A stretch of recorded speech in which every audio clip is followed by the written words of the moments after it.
बुजुर्गों से सुनते आए हैं कि महाभारत को घर में नहीं रखना चाहिए और न ही इसका घर में पाठ करना चाहिए क्योंकि इससे घर में लड़ाई झगड़े होते हैं।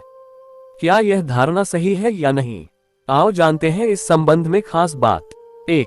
4 वेदों के बाद महाभारत को 5वां वेद माना गया है, अर्थात इसे वेद के समान दर्जा प्राप्त है।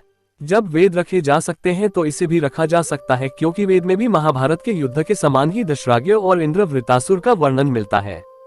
दशराग्य या दशराजा के युद्ध में भी आपसी कुल की ही लड़ाई का वर्णन मिलता है।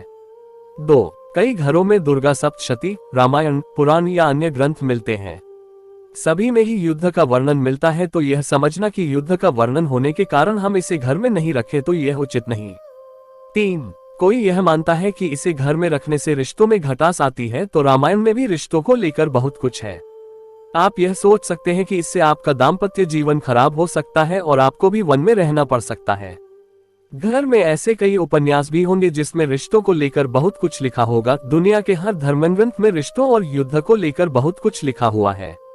4. प्राचीन काल में हर घर में महाभारत ग्रंथ होता था, लेकिन मध्यकाल में यह धारणा कैसे फैली या फैलाई गई कि महाभारत को घर में नहीं रखना चाहिए, यह कोई नहीं जानता। यह एक अफवाह है जो अब सच के रूप में स्थापित हो चुकी है।